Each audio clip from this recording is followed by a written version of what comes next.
Sylvia Plath के poem daddy में बहुत सारे पावरफुल सिंबल्स हैं जो उसके इमोशनल स्ट्रगल्स, उसके फादर के साथ कॉम्प्लेक्स रिलेशनशिप और उसकी अपनी आइडेंटिटी की तलाश को शो करते हैं। हर सिंबल उसकी ज़िंदगी के दर्द और आज़ादी की तरफ का सफ़र बताता है। Black shoe, symbol of operation and imprisonment. Poem के स्टार्ट में प्लैथ अपने फादर को ब्लैक शू से कंपेयर करती है, जिसमें वो अपनी लाइफ फुट की तरह गुजार रही थी। ब्लैक शू उस दबाव, उस ऑपरेशन को दिखाता है जो उसने अपनी लाइफ में महसूस किया अपने फादर की वजह से। वो कहती है, you do not know any more black shoe in which I have lived like a foot. यानी वो ये कहना चाह रही है कि जैसे एक फुट जूती में फंस जाता है, वैसे ही वो अपनी ज़िंदगी में फंसी हुई थी बिना फ्रीडम के। इस सिंबल का मतलब है कि उसकी ज़िंदगी पर कंट्रोल उसके फादर के इन्फ्लुएंस का था और वो अपनी मर्ज़ी से जी नहीं सकती थी। फुट, सिल्विया अपने आप को फुट के साथ कंपेयर करती है जो एक ब्लैक शू के अंदर अटका हुआ है।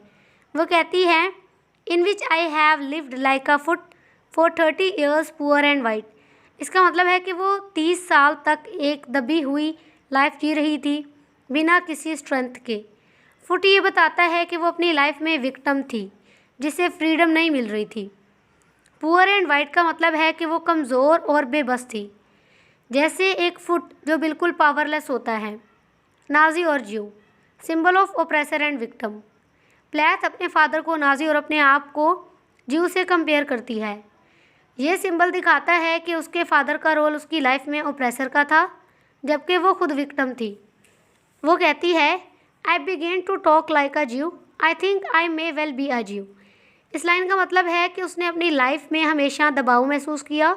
जैसे एक जीव नाजी को कंट्रोल करता है, वैसे वो भी ये समझ रही है कि वो नाजी के कंट्रोल में है, क्योंकि वो खुद को जीव कह रही है।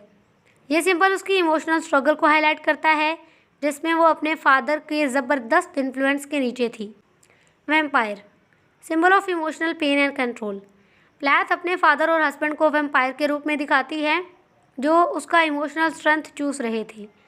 वो कहती है, the vampire who said he was you and drank my blood for a year. यानी सालों से तुम लोग मेरा खून चूसते आए हो। वैम्पायर ये शो करता है कि कैसे कुछ लोग दूसरों की एनर्जी को चूस कर उनको कमज़ोर कर देते हैं। यहाँ पर वैम्पायर उसके फादर और हस्बैंड को रिप्रेजेंट करता है जिन्होंने उसकी इमोशनल हेल्थ को हर्ट किया। इस सिंबल से ये समझ आता है कि सिल्विया को अपने आसपास के लोगों से हर्ट और कंट्रोल्ड फील होता है।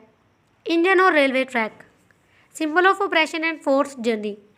सिल्विया अपनी लाइफ को एक रेलवे जर्नी से कंपेयर करती है, जिसमें वो खुद अपनी मर्जी से नहीं जा रही थी। वो कहती है, an engine chuffing me off like a Jew. Engine उस फोर्स को दिखाता है जो उसकी लाइफ को बिना उसकी मर्जी के एक डायरेक्शन में लेकर जा रही है। जैसे एक ट्रेन अपने ट्रैक पर चल रही है बिना रुके, वैसे ही सिल्विया को अपनी लाइफ का कंट्रोल नहीं था और उसकी लाइफ ऐसे ही चल रही थी। ये सिंबल उसकी लाइफ के ऑपरेशन को रिप्रेजेंट करता है। Statue, symbol of father's authority.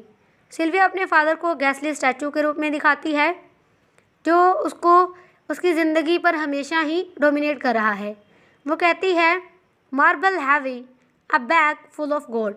Statue का मतलब है एक स्ट्रॉन्ग और स्कैरी फिगर जो उसकी इमोशनल फ्रीडम को ब्लॉक कर रहा है। इस सिंबल से ये पता चलता है कि उसके फादर का असर उसकी लाइफ पर उनकी मौत के बाद भी रहा। सी और water, symbol of life and emotional drowning, यानी ज़िंदगी और दुख का सिंबल। सी और वाटर सिल्विया के इमोशंस को रिप्रेजेंट करते हैं।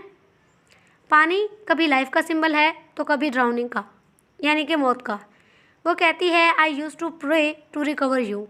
ये लाइन हमें दिखाता है कि वो अपने फादर की यादों में इतनी डूब चुकी थी कि उसको फ्रीडम नहीं मिल रही थी। इस सिंबल का मतलब है कि वो इमोशनल पेन में डूब रही थी, जैसे कोई समंदर के बीच में हो और उसे किनारा ना मिले। स्नो, ठंड और इमोशनल डिस्टेंस का सिंबल, यानी कि symbol of coldness and emotional distance. Sylvia poem में स्नो का जिक्र करती है जो इमोशनल कोल्डनेस को शो करता है। वो कहती है, the snows of the Tyrol, the clear beer of Vienna. Snow ये दिखाता है कि उसके और उसके फादर के बीच में इमोशनल गैप था। जैसे बर्फ़ ठंडी होती है, वैसे ही उसकी रिलेशनशिप भी वार्मथ नहीं थी, यानी कोल्ड थी, यानी उसके फादर से उसकी दूरियां थी। टेलीफोन, कम्युनिकेशन गैप का symbol, symbol of broken connection. Telephone का सिंबल उस डिसकनेक्शन को दिखाता है जो सिल्विया ने अपने फादर के साथ महसूस की। वो कहती है, the voices just can't worm through, इसका मतलब है कि वो अपने फादर के साथ अपने इमोशंस शेयर नहीं कर पाई। टेलीफोन का सिंबल कम्युनिकेशन के फेलियर को रिप्रेजेंट करता है। ग्रेव, मौत और इमोशनल वेट का symbol, symbol of finality and emotional burden. Grave का सिंबल उसके फादर के डेथ के साथ उसके इमोशंस को रिप्रेजेंट करता है। वो कहती है, daddy I have had to kill you, you died before I had time. वो कहती है कि मैं तुम्हें पहले मार देती अगर तुम जिंदा होते। इसका मतलब है कि उसके फादर के जाने के बाद भी वो उसकी यादों के नीचे ही रही है। वो अपने फादर को डोमिनेट समझती रही है कि वो उसको ऑप्रेस्ड कर रहा है। ग्रेव ये शो करता है कि जब तक उसने अपने दुख को फेस नहीं किया तब तक वो इमोशनल बर्डन से फ्री नहीं हो सकती थी। पॉलिश टाउन, आइडेंटिटी और रूट्स का symbol, symbol of cultural disconnection. Sylvia अपने फादर के बैकग्राउंड को पॉलिश टाउन के साथ कंपेयर करती है। वो कहती है, I never could talk to you, the tongue stuck in my jaw, यानी मैं कभी भी तुमसे बात नहीं कर सकती थी, मेरी जो टंग है वो मेरे जॉस में फंस जाती थी। ये लाइन दिखाता है कि उसके फादर के कल्चरल रूट्स उसके लिए बहुत ही अजनबी हैं। इस लाइन का मतलब है कि उसको अपने फादर के बैकग्राउंड के साथ कभी भी इमोशनल अटैचमेंट फील नहीं हुआ, कभी भी इमोशनल कनेक्शन फील नहीं हुआ। डेविल और बास्टर्ड, बुराई और रिबिलियन का symbol, symbol of evil and rebellion. Sylvia poem के एंड में अपने फादर को डेविल और बास्टर्ड कहती है और उनको रिजेक्ट करती है। वो कहती है, daddy daddy you bastard I am through.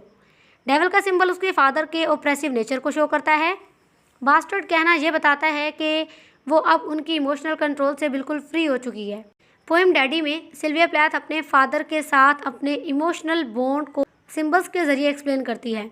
Her symbol जैसे कि black shoe, vampire, statue, engine उसके दर्द, कैद और आज़ादी की तलाश को शो करता है। पोएम के एंड में वो कहती है कि अब वो अपनी ज़िंदगी के दबाव से फ्री हो चुकी है और अपनी आइडेंटिटी को एम्ब्रेस कर रही है। ये सिंबल्स उसकी इमोशनल जर्नी को समझने में मदद देते हैं। Thank you so much for your participation. Video पसंद आई है, वीडियो को लाइक करें, चैनल को सब्सक्राइब करें और बेल आइकन को प्रेस करना ना भूलना ताकि इस तरीके की मज़ीद वीडियोज़ आप लोगों को टाइम पर मिल सके।